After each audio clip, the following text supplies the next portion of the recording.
The interesting part in Oyo is that the former minister's relatives were rescued. It's good news. We even have video evidence of how policemen were able to raid. But it's not the same story with, the other form of kidnapping, where headsmen are involved, and we see them sometimes on TikTok brandishing weapons and what have you. Do you think there are specifics or details that Nigerians are not paying attention to?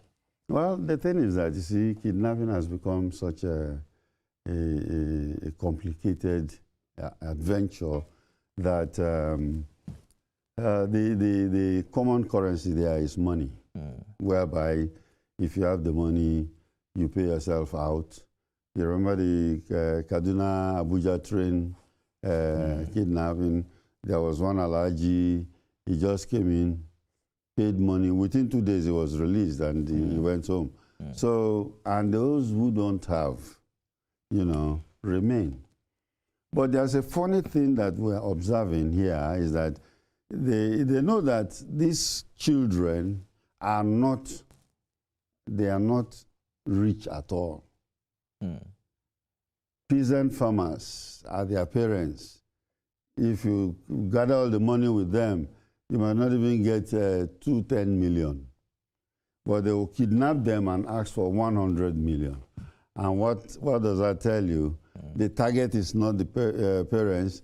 The target is actually government, because it's only government that can do that. And what they are doing is they're trying to embarrass the government, because when the children are there and for days and days, people are crying and calling the name of the president or the governor and asking, please help us, And when they do that, it's a pressure. It's a form of pressure that I think any human being who have empathy will succumb to. There is also the, I had the former chief of army staff on the show last week, who talked about whether or not we're paying attention to political transitions. That this happened in 2015, prior to that election, and that even claimed that some politicians, which corroborate some of your claims in this book. Yes. Do we have hard evidence?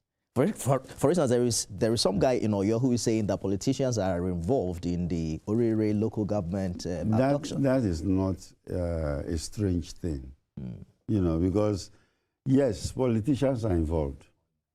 And their major objective is to embarrass the government. Embarrass the government of Oyo State, and by extension, embarrass the president, because elections are coming. When the Chibok girls were abducted, you know what happened? The girls were there, nobody's rescuing them. But it is hard to believe that politicians would mastermind the abductions. For instance, where you consider what they're asking for, asking for very typical alterations to the law, for Sharia, for land grabbing, the release of some of their commanders from prison. You wonder, that could have been masterminded by a politician. It's masterminded by politics, because remember, we have two systems of government in the north and south of this country. The first one, the penal law that people are following there. In fact, there are some governors that have gone ahead to install Sharia law. The south is not like that. And then, of course, you find out that some people are really, their major objective might be Islamize the whole place, Islamize the whole country, so that it is known as an Islamic Republic of Nigeria.